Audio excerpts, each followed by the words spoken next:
하나님 말씀 나누겠습니다. 오늘 하나님 말씀은 계속해서 창세기의 말씀 오늘 7번째입니다. 창세기 4장 6절부터 8절까지 말씀이 본문입니다. 제가 먼저 받들어 봉독을 하겠습니다. 창세기 4장 6절부터 8절. 여호와께서 가인에게 이르시되 네가 분하여 하면 어찌 됨이며 안색이 변하면 어찌 됨이냐. 네가 선을 행하면 어찌 낯을 들지 못하겠느냐. 선을 행하지 아니하면 죄가 문에 엎드려 있느니라. 죄가 너를 원하나 너는 죄를 다스릴지니라. 가인이 그 아우 아벨에게 말하고 그들이 들에 있을 때에 가인이 그의 아우 아벨을 쳐 죽이니라. 창세기 7번째지요. 오늘 내가 왕인 사람, 내가 왕인 사람. 여러분, 창세기 말씀 보석과 같은 말씀이잖아요. 교회에 나오셔서 주일날 예배 한번 드리면서 끝나지 마시고 꼭 다시 듣고, 여러분들이 요즘 얼마나 좋아요. 유튜브에 더 감사하교회 치기만 하면, 김용규 목사 치기만 하면 그냥 쫙 설교 나오잖아요. 창세기 말씀 오늘 날짜 있으면 눌러서 듣고 또 듣고, 여러분들이 주일날 와서 예배 드렸을 때 말씀 들은 것과 또 다시 한번 들었을 때 여러분들이 듣지 못했던 말씀이 들릴 거예요. 얼마나 귀해요. 또 우린 주보에 항상 또 그 주간 목사님 설교하는 그 내용이 잘 요약되어 있잖아요. 또 주보도 이렇게 보시고 하면은 말씀이 자꾸 나 안에 채워지는 거예요. 말씀으로 채워질 때 우리가, 말씀은 영의 양식이라 그랬잖아요. 양식. 우리가 밥을 먹으면 밥 먹고 그 영양으로 우리가 살아가잖아요. 우리가 영적인 사람으로 살아갈 수 있는 거예요. 그렇게 되길 축복하겠습니다. 자, 오늘 제목은 내가 왕인 사람. 내가 왕인 사람. 누굴까요? 오늘 나오는 사람은 가인이란 사람. 좀 뭐랄까요? 가인이 이제 소개되면서 말씀을 나눕니다.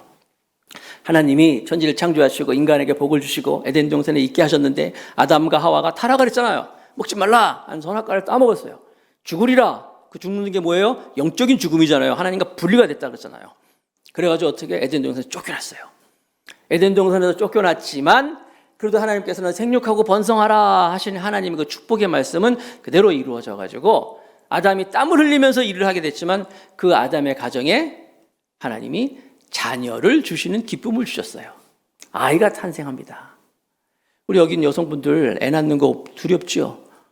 두렵죠. 근데 우리의 인류의 조상인 하와는 애를 낳는데 산부인과 의사도 없었어. 또 옛날에 제가 어렸을 때만 해도 그 산파라고 있었어요. 조산소. 그 산파 조산소의 도움도 없이도 하와는 애를 낳았어요. 여성분들 애 낳는 거 두려워하지 않길 바라겠습니다. 하나님이 생육하고 번성하라. 아이가 탄생을 하는 거예요. 자, 모습을 이제 보겠습니다. 본문으로 들어갑니다. 창세기 4장 1절. 아담이 그 아내 하와와 동침하매 하와가 임신하여 가인을 낳고 이르되 내가 여호와로 말미암아 득남하였다 하니라. 아이를 낳았어요. 아이의 이름이 가인. 여러분, 아담이 동물들 이름 다 아신 것처럼 이제 가인도 이제 그 가정에서 이제 가인이라는 이름의 아들이 태어났는데, 가인이라는 이름의 뜻이 뭐냐면 히브리어로 똑같아요. 가인. 뜻이 얻는다, 획득한다, 소유한다 라는 뜻을 가지고 있어요. 그런데 이 가인은 엄마 아버지가 하나님께로부터 이제 분리가 됐잖아. 영적인 죽음을 가졌잖아요. 그러니까 이제 플러그가 빠져서 플러그 아웃. 그러니까 하나님과 분리된 엄마 아버지에게서 난 아들이기 때문에, 자식이기 때문에 그 엄마 아버지의 하나님께서 분리된 그 DNA가 그대로 다 가인이 안고 태어난 거예요. 그래서 이름의 뜻이 얻는다, 획득한다, 소유한다. 무슨 말이에요? 자기 중심적으로 막 자기가 얻고 획득하고 노골적으로 소유하고 자기 중심적인 그런 사람으로 이제 가인이 탄생을 합니다. 둘째 아들이 또 태어났어요. 4장 2절입니다. 4장 2절, 창세기 4장 2절에 그가 또 가인의 아우 아벨을 낳았는데, 아벨이 태어났어요. 아벨은 양치는 자였고 가인은 농사하는 자더라. 자, 아벨이라는 이름의 뜻은, 아벨의 이름의 뜻은 이제 히브리어로 우리는 아벨로 나왔죠. 헤벨이 이름인데 그 뜻은 생기, 숨, 공허, 일시적 이런 뜻을 가지고 있어요. 그러니까 그 가인은 소유한다, 획득한다, 막 자기 중심적으로 내가 갖는다 이런 뜻을 가지고 있는데 아벨은 생기, 숨, 공호. 여러분, 하나님이 천지를 창조하고 인간을 만드시고 인간의 코에 뭘 집어넣었다고요? 생기를 집어넣었잖아. 생기. 근데 이런 아들, 이 아벨이 그런 생기의 뜻을 가지고 있는 헤벨, 아벨이라는 이름을 가지고 태어났어요. 그래서 이름이 이래서 그런지 두 아들은요, 삶이 정말 가인은 자기 중심적으로 오늘 설교 제목처럼 자기가 왕인 사람으로 살아가는 반면에 아벨은 믿음으로 하나님의 생기는 여러분 하나님이 그 숨을 주셨잖아요. 그게 이제 성령과 연결되어 있잖아요. 그래가지고 아벨은 정말 믿음과 신앙의 사람으로 살았어요. 어떻게 알아요? 아벨이 신앙으로 살았는지 신약 성경에 나와 있어요. 신약 성경 보면 히브리서 11장의 별명이 믿음장이에요. 믿음에 대한 얘기라는 거예요. 고린도전서 13장 사랑장. 사랑은 온유하며 사랑은 투기한 자가 되냐면 사랑은 사랑장. 고린도전서 15장 부활장. 부활에 대한 얘기 하는 거. 히브리서 11장 믿음장. 믿음은 바라는 것들의 실상이요 보지 못하는 것들의 증거라 하면서 믿음에 대한 얘기를 하면서 믿음으로 살았던 사람들 이름이 쭉 다 나와 있어요. 히브리서 11장에. 거기에 보면 제일 먼저 히브리서 11장 4절에 보면은 제일 먼저 아벨이 등장하는데 어떻게 나왔냐면 믿음으로 아벨은 더 나은 제사를 드렸다. 뭐 이렇게 쭉 나와요. 그러니까 아벨이 무엇으로? 믿음으로 살았구나. 정말 그 이름이 생기인 것처럼 또 일시적 그러잖아요. 내가 일시적이구나. 영원하지 않구나. 이걸 알아서 그런지 겸손하게 믿음으로 살았다는 것을 이제 말씀하고 있어요. 근데 두 사람이 하는 일은 틀렸죠. 아벨은 양 치는 자였고 가인은 농사하는 자였더라. 양을 치며 살았다. 자, 그래서 아무튼 이 두 사람이 일을 하는 거예요. 하나님이 생육하고 번성하라 땅을 하나님이 사람을 만드신 이유가 창세기 2장에 우리 봤죠? 땅을 갈기 위해서 하나님께서 사람을 만드셨다. 그러니까 이 사람들이 하는 일, 땅을 간다. 거기서 이제 문화 사명을 말씀드렸잖아요. 어쩌거나 이 사람을 땅을 살리고 사람을 살리고 땅을 간다. 그래서 이제 자연을 살리는 일을 위해서 하나님이 사람을 창조하셨다. 그게 이제 나중에 신약으로 가면서 제가 말씀드렸잖아요. 사람을 살리는 일, 너희는 가서 모든 족속으로 제자를 삼고 아버지와 아들과 성령으로 세례를 주고 내가 너희가 가르친 것을 가르쳐 지키게 하라.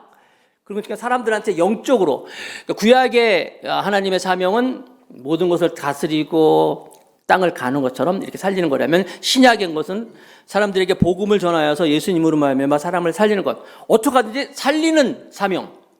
살리기 위해서 하나님께서 인간을 만드셨구나. 사명을 주셨구나. 라고 말씀하고 있는 거예요.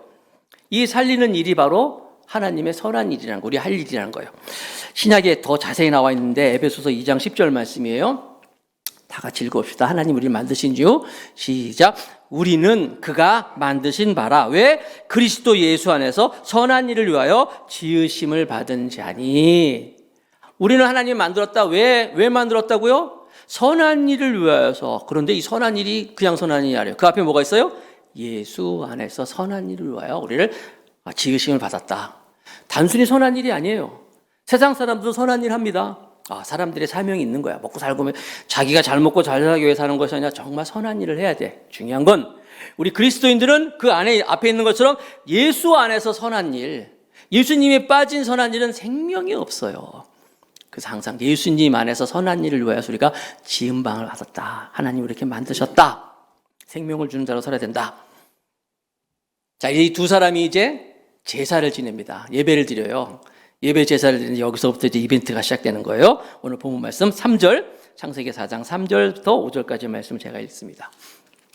세월이 지난 후에 가인은 땅의 소산으로 제물을 삼아 여호와께 드렸고 아벨은 자기가 양의 첫 새끼와 그 기름으로 드렸더니 여호와께서 아벨과 그의 제물은 받으셨으나 가인과 그의 제물은 받지 아니하신지라.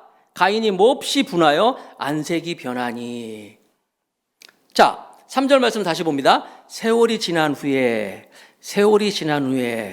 이 세월이 지난 후에라는 이 말은요, 관용구예요. 관용구가 무슨 말이에요? 어떤 특별한 의미를 가지고 있는 어구란 뜻이잖아요. 관용구, 세월이 지난 후에. 무슨 얘기냐면 우리가 흔히 쓰는 관용구 중에 여러 가지 있지만 예를 들어 볼게요. 그 사람 발이 넓다. 발이 넓다는 게 뭐예요? 신문 자기 발이 넓다는 게 아니잖아요. 발이 넓다는 게 뭐예요? 많은 사람들을 알고 있다. 많은 지역을 알고 있다. 뭐 여러 가지 포함하잖아요. 그게 관용구예요. 우리 어머니 같은 경우에 발 별로 안 큰데도 얼마나 사람 많이 하는지 몰라요. 그리고 운전하다 보면 나보다 길을 얼마나 많이 하는지 이리 가라 저리 가라 막 그래요. 발이 넓다. 관용구예요. 또 바람 쐰다. 바람 쐬는 게 뭐예요? 선풍기 쐬는 거예요? 아니잖아요. 바람 쐬러 가자 그러잖아요. 이게 다 관용구예요. 그런데 여기 세월이 지난 후에 이게 관용구라는 거예요. 창세기는 누가 썼다 그랬어요?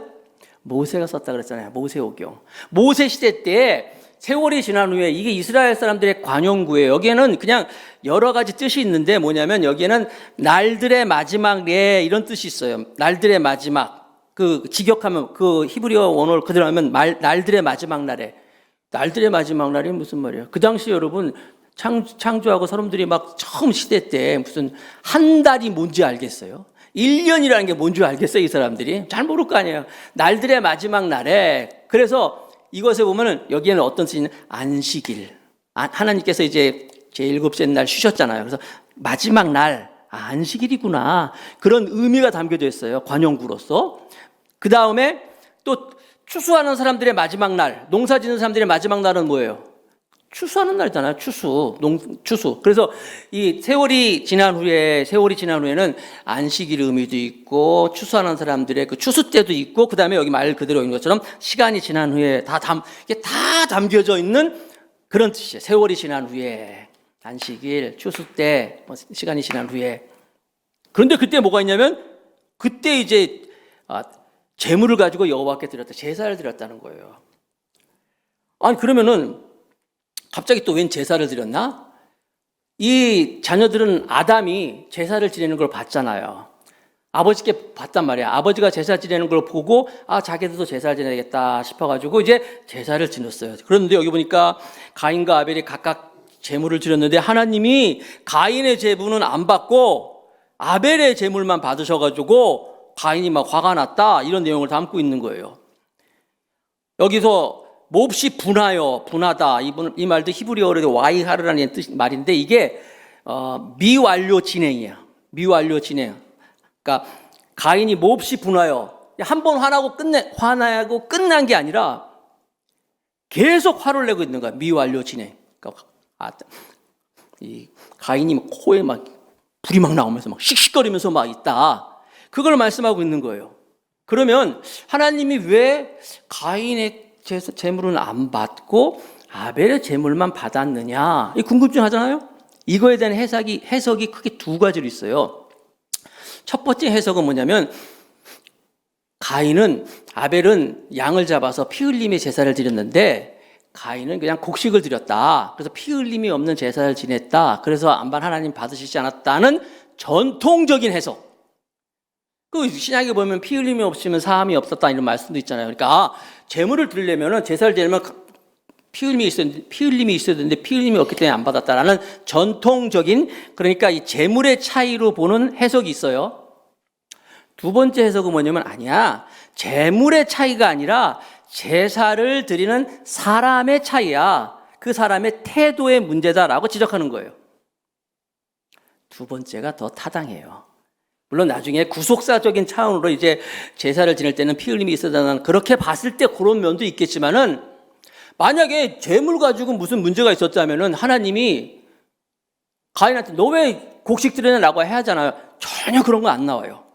책망이 안 나와요. 나중에 여러분 알겠지만 민수기에 보면은 제사 중에 소제라고 있어요. 소제 아시죠? 화제, 소제, 번제, 소제, 속건제, 속제제, 화목제 막 나오잖아요. 그 소제는 뭐냐면 말 그대로 곡식을 드리는 제사예요. 곡식 가루를 가지고. 그렇기 때문에 제물 때문이 아니라는 거예요. 본문을 볼까요? 하나님 뭐라고 말씀하시는지 6절 창세기 4장 6절부터 7절 여호와께서 가인에게 이르시되 네가 분하여 함은 아까 분한다는 건 미완료라고 했잖아요. 미완령, 진행형 계속 화내고 있다는 거예요. 네가 분하여 함은 어찌 됨이며 안색이 변함은 어찌 됨이냐. 너 왜 그러냐? 너 계속 화내고 계속 그러고 있냐?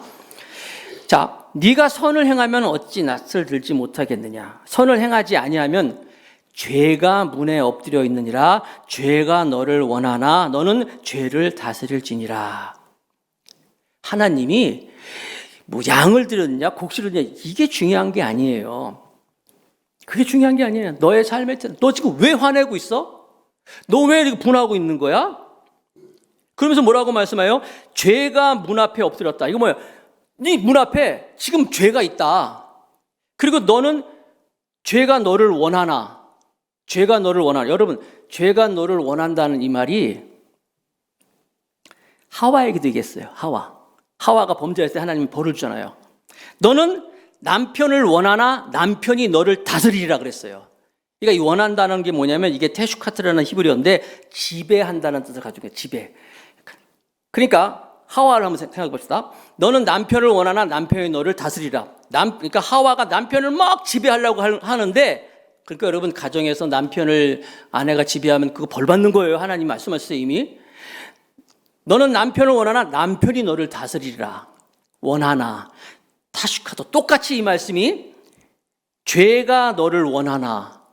너는 지금 죄가 너를 지배하려고 있다. 가인에게. 죄가 지금 네 문 앞에 있어. 죄가 너를 지배하려고 하고 있어. 그러니까 뭐 화를 내고 있잖아요. 그러므로 너는 죄를 다스릴지니라. 무슨 말인지 알겠죠?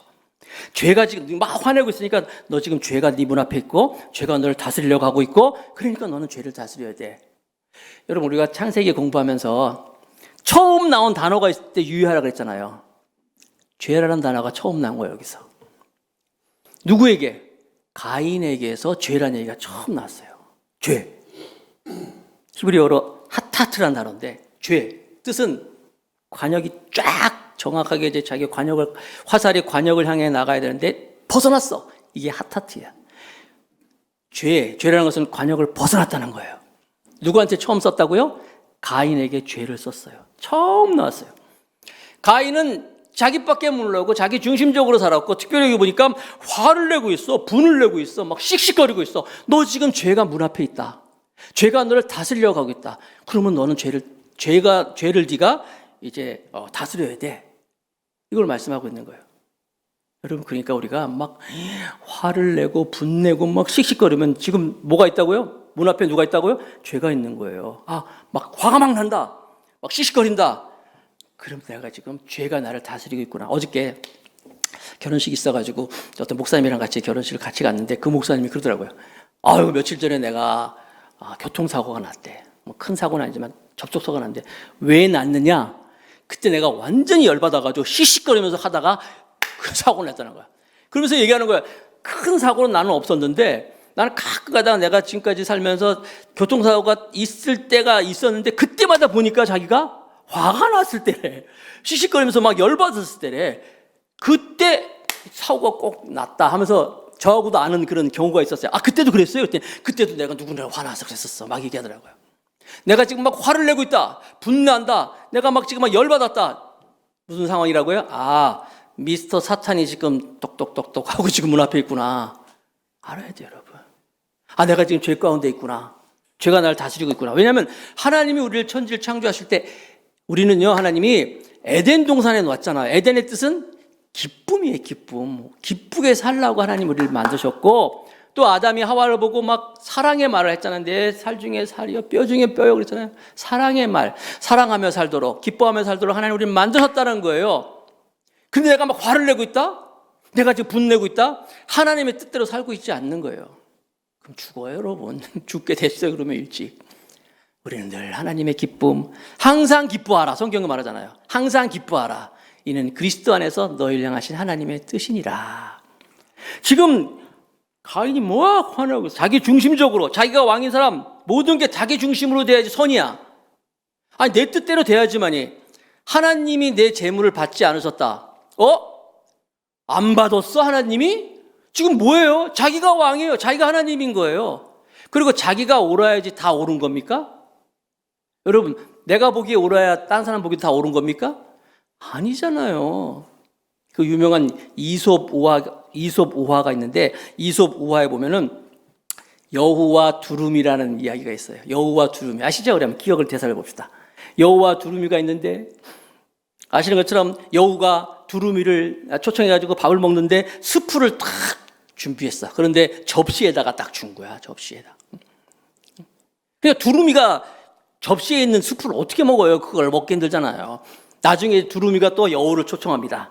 그런데 아시는 것처럼 생선 튀김을 만들어가지고 호리병에다 그걸 줬어. 아유, 자기가 좋아하는 그 생선 튀김인데 호리병 안에 넣었어. 그러니까 두루미는 자기는 콕콕 잘 찍어 먹는데 여우는 냄새는 나는데 못 먹는 거야. 호리병에 넣었어. 이솝, 우화는 우리에게 항상 교훈이 있다 그랬잖아요. 이게 뭐예요? 남을 배려하고 남을 생각하고 내 것이 다 옳지 않다는 거예요. 가인은 지금 내가 옳은데 왜 아니 내 걸 하나님이 안 받았어? 하면서 하나님까지 원망하고 있어요. 자기 중심적이라는 거예요. 그리고 화를 내고 있습니다. 여러분, 항상 우리가 안 좋은 일이 있으면 안 좋은 걸 보면서 거기서 교훈을 얻어야 되잖아요. 그래서 그걸 한자로 반면교사라 그래요. 반면교사. 안 좋은 면을 보고 거기서 우리가 깨달음을 가지고 교훈을 얻는다. 안 좋은 면을 가지고 깨달음을 얻는다. 반면교사.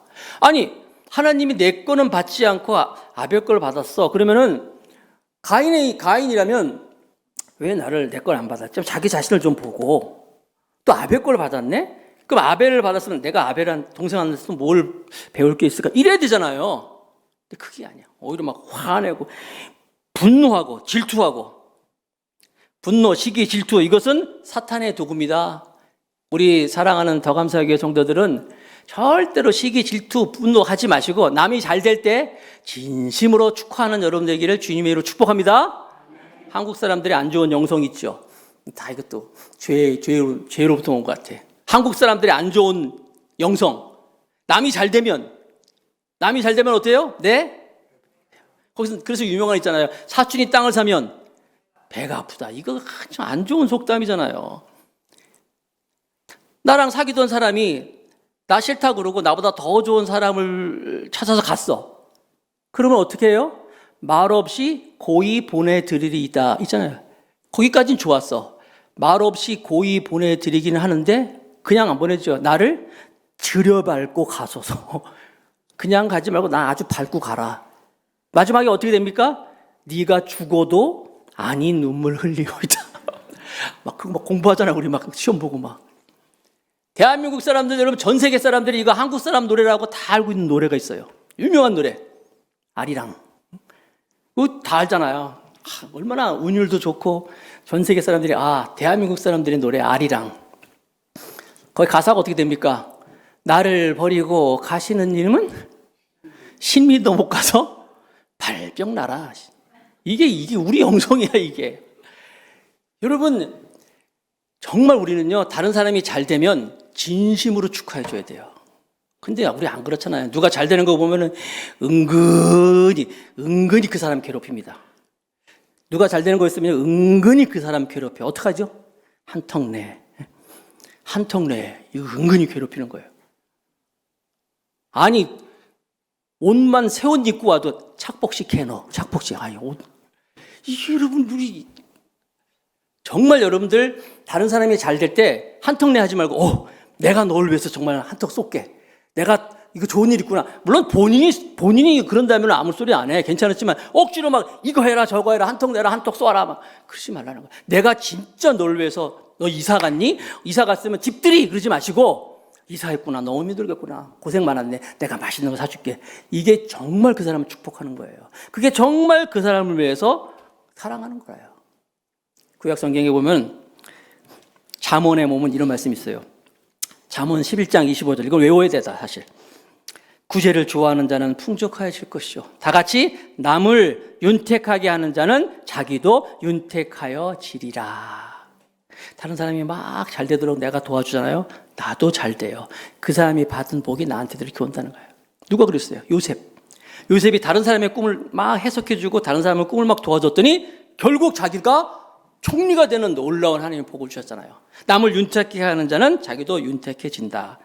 그래서 여러분 가인처럼 자기가 중심이 져가지고 좋은 일이 있을 때 화내지 마시고 시기하지 마시고 오히려 그것을 뭐라 그럴까요? 그게 이제 에너지 전환이라 그러는데 다른 곳으로 그렇게 화내는 걸로 분출하지 마시고 오히려 겸손하고 다시 사랑을 키우고 격려하고 이런 좋은 일로 나가는 우리 모두가 되길 바라겠습니다.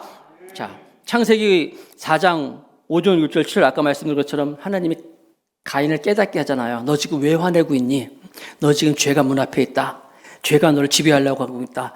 네가 그래서 죄를 다스려야 돼 라고 말씀하시는데 8절 말씀에는 불행하게도 창세기 4장 8절 가인이 그의 아우 아벨에게 말하고 그들이 들에 있을 때에 가인이 그의 아우 아벨을 쳐 죽이니라. 가인은 하나님 깨닫겠잖아요. 너 지금 죄 짓기 직전이야. 죄가 문 앞에 있어. 죄를 다스려야 돼 네가 라고 말씀하시는데 가인이 여기 4장 8절 앞에 보면 사실 우리 한글 성경에 안 나왔지만 성경 원어에 보면은 히브리어 원어에 보면은 와우라는 그런 접속사가 붙어 있어요. 바로 그때 하나님이 가르쳐 줬는데 바로 이어가지고 그냥 바로 그때 그가 아벨을 불러서 싹 들로 불러가지고 거기서 동생을 쳐 죽였다. 쳐 죽였다. 히브리어로 이제 하락이라는 단어인데 이게 무자비하게, 잔인하게, 계획적으로 이런 뜻을 갖고 있어요. 불행한 일이에요. 어떻게 형이 동생을 어떤 사람은 또 돌로 쳐 죽였다는데 돌로 쳐 죽였다는 말 없습니다. 예. 괜히 여러분 가인이 아벨을 돌로 쳐 죽였다 돌이란 얘기 안 나옵니다. 그냥 쳐 죽였다고만 나와 있어요. 뭐 어떻게 했는지 동생을. 절대로 우발적이 아니에요. 실수가 아니었어요. 계획적으로, 잔인하게, 의도적으로 무서운 장면이 등장하는 거예요. 여러분 제가 마지막에 우리 창세기 마지막 결론에 대해 말씀드리겠지만 창세기는요 하나님께서 천지를 창조하시고 하나님과 인간의 관계가 이제 깨지는 것이 이제 아담으로부터 시작돼요. 아담과 하와가 하나님과의 관계에서 죄를 짓잖아요. 물론 둘 다 죄지만 하나님과의 관계가 이 죄로 인하여서 관계가 깨져버린 게 이게 시작이에요. 하나님과의 인간과의 관계. 그리고 인간과의 관계가 이 가인과 아벨에서부터 깨지기 시작하는 거예요. 나중에 이제 결론을 살펴보고 있지만 하나님과 우리 사이에 깨어진 이 관계가 아브라함이라는 사람이 나타나면서 아브라함이 믿음으로 하나님과의 우리 관계가 다시 회복되는 게 창세기 등장하고 나중에 인간과의 관계는 이 요셉이라는 사람이 형제들 간의 그 갈등 그걸 통해서 이제 회복되면서 이제 그러면서 이제 창세기가 마무리될 거예요. 이미 이제 결론이 나온 것 같은데 자 지금 사람과의 관계가 지금 가인과 아벨에서부터 깨지기 시작하는 거예요. 그것도 형이 동생을 쳐 죽이는 것부터 시작되는 거예요. 가인도 하나님 말씀을 들었어요. 예배도 드렸어요. 그러나 예배를 드리기만 하고 말씀을 알기만 했어요. 말씀대로 살지를 않았어요. 지 마음대로 자기가 왕이 돼서 살아갔어요.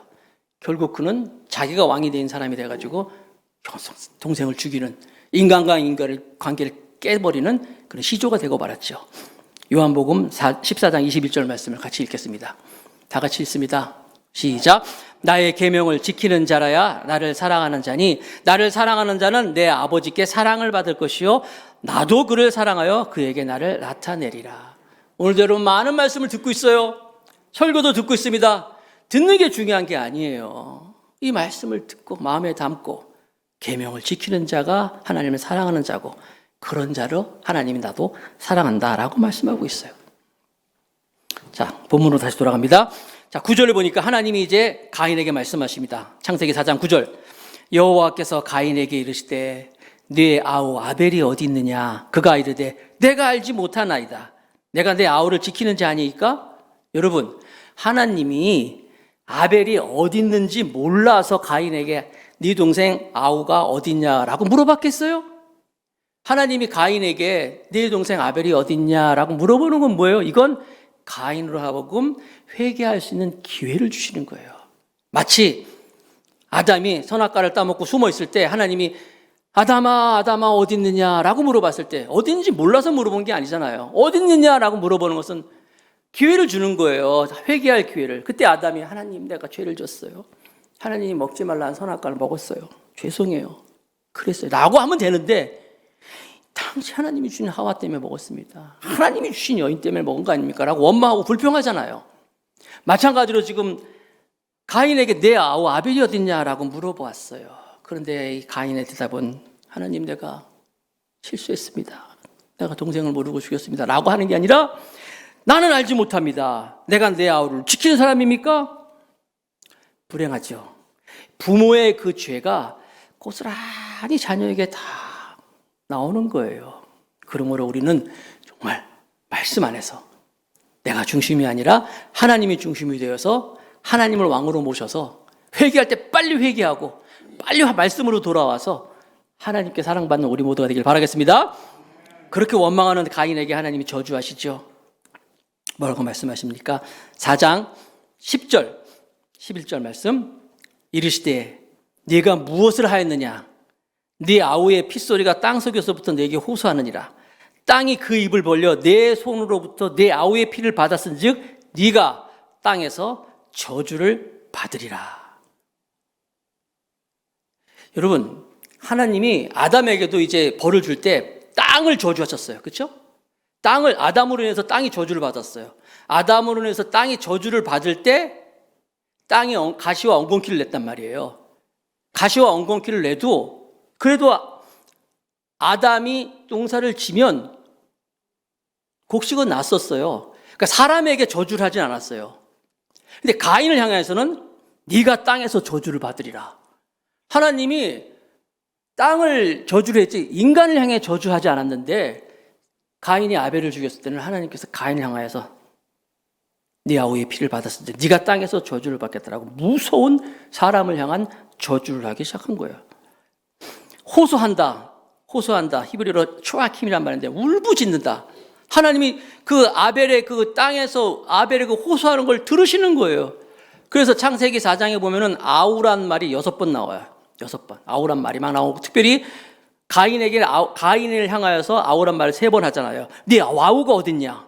네 아우의 핏소리, 네 아우의 피, 아우 그러잖아. 왜 하나님이 계속 이렇게 가인에게 아우 말씀하고 있을까요? 여기서 우리가 얻을 수 있는 교훈을 뭘까요? 우리는 항상 우리 주변에 있는 사람들, 우리 주위에 있는 우리 가족들 사랑해야 돼요. 가족들을 위해야 돼요. 계속 아우 얘기하잖아요. 형에게 있어 동생 얘기하잖아요. 그러면서 이제 하나님께서 아우를 죽인 이 가인에게 이제 저주를 하면서 저주의 내용이 뭡니까? 4장 12절. 창세기 4장 12절. 네가 밭을 갈아도 땅에서는 땅이 다시는 효력을 내어주지 아니할 것이요 너는 땅에서 피하여 유리하는 자가 되리라. 2가지 저주죠. 네가 아무리 땅에서 땅을 가르고 해도 효력을 내지 못한다. 효력을 내지만 뭐예요? 아무리 많은 땅을 가지고 농사를 많이 하고 열심히 다해도 열매가 없을 거야. 그렇죠? 수확이 없을 거야. 그렇죠? 아담은 땅을 저주했기 때문에 그래도 가시와 엉겅퀴를 냈지만 열심히 심으면 그래도 수확이 있었어요. 하는 것만큼. 그런데 가인은 뭐예요? 효력이 없을 거야. 네가 해봐야 너는 헛수고일 거야. 사랑하는 성도 여러분, 지금 현대인들이 얼마나 열심히 일하고 있어요. 아침 이른 시간부터 밤 늦은 시간까지 막 고생하고 막 전철 타고 힘들고 무엇을 위한 수고입니까? 무엇을 위한 애씀입니까? 하나님께 저주를 받으면요 내가 열심히 했지만 이익은 딴 사람이 다 가져가는 거예요. 저 여러분들은 말씀대로 살아가고 말씀의 하나님의 은혜대로 살아감으로 열심히 일해서 정말 정당한 소득을 가지고 하나님께도 많이 감사하고 많이 나눠주는 복된 여러분 되기를 바라겠습니다. 가인은 그게 없어요. 효력이 없다. 땅에 효력이 없을 것이다. 그리고 2번째, 방랑하는 자가 될 것이다. 방랑한다. 유리한다. 나와 와르라는 이 히브리어는요, 그냥 이 눈에 보이는 이 방황만 얘기하는 것이 아니라 심리적으로, 내적으로도 방황한다는 거예요. 그러니까, 이 가인이 막 위리하는 방황하는 사람뿐만 아니라 그 속이 흔들리는 거예요. 그 안에도 역시 양심의 가책을 받아가지고 그 마음이 늘 편하지 않아. 그걸 말씀하고 방랑자가 될 것이다. 근데 어쩌면 이 저주의 말씀이 또 하나의 가인에게 은혜일 수 있어요. 가인이 이제 자기 자신을 봅니다. 자기를 깨달아요. 그래서 보니까 이제 하나님께 도움을 구하잖아요. 창세기 4장 13절. 가인이 여호와께 아뢰되 내 죄벌이 자기가 너무 무거우니다. 너무 무겁습니다. 살려달라는 얘기죠. 14절. 4장 14절. 주께서 오늘 이 지면에서 나를 쫓아내온 즉 내가 주의 낯을 배워보지 못하리니 내가 땅에서 피하여 유리하는 자가 될지라 무릇 나를 만나는 자마다 나를 죽이겠나이다. 막 극도로 지금 막 불안해하고 있죠. 그런데 여러분, 하나님은 참 은혜의 하나님이셔요. 이런 가인에게도 하나님께서 뭐라고 말씀하십니까? 4장 15절에 여호와께서 그에게 이르시되 그렇지 아니하다. 가인을 죽이는 자는 벌을 7배나 받으리니 하시고 가인에게 표를 주사 그를 만나는 모든 사람에게서 죽임을 면하게 하시리라.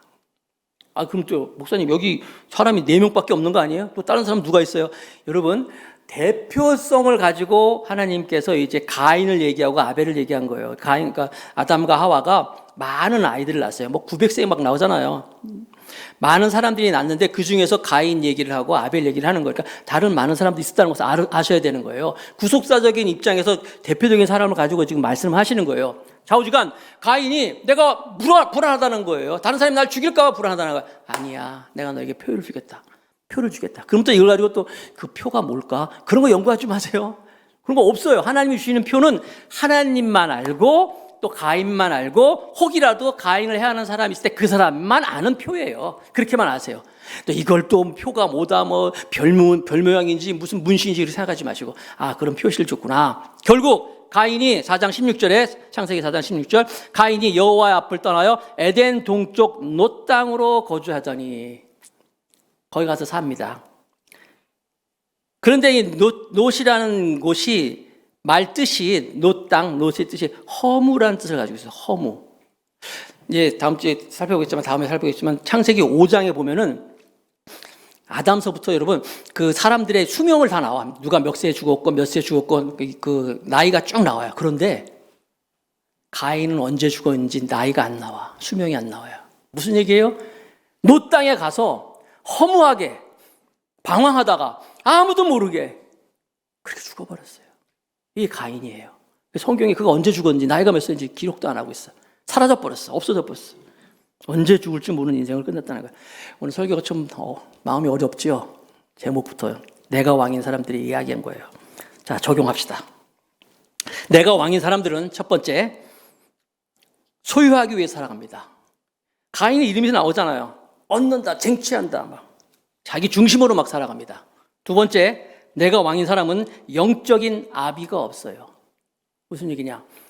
가인이 제사를 안 받았어. 하나님 안 받으면 아담을 찾아가야 되잖아요. 아버지, 제사를 지내는데 하나님이 연락하지 않으시네요. 물어봐야 되잖아요. 그런 거 없어요. 또 동생을 막 죽이고 싶은 마음이 들어. 막 분노가 차올라. 그러면 또 가서 아버지, 내가 동생을 너무너무 미운데 어떡하지요? 너무 분노의 마음이 들어요. 라고 물어봐야 때 그런 것도 없어요. 땅을 떠나는데도 아버지한테도 가지 않고 떠나서도 의논하지 않고 결혼도 지 맘대로 하고 이제 결혼도 자기 맘대로 하고 영적인 아비가 없어요. 이게 자기 중심적인 사람의 모습이라는 거예요. 세 번째, 내가 왕인 사람은 특징은 열매가 없어요. 열매가 없어요. 열심히 해봐야 아무것도 없어. 공허한 거예요. 오늘 혹시 말씀을 통하여 내가 왕인가 하나님이 왕인가 생각해 보세요. 그러면서 나도 왜 이렇게 되는 일이 없지? 나 왜 이렇게 열매가 없지? 자기 자신 좀 보세요.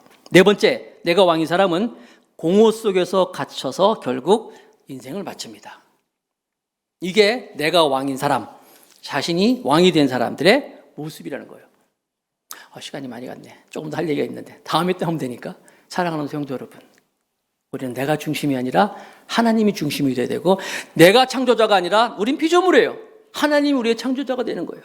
그리고 하나님은 어떤 분이에요? 아벨의 이 호소를 들은 것처럼 나의 작은 신음소리도 듣는 그런 하나님이시라는 거예요.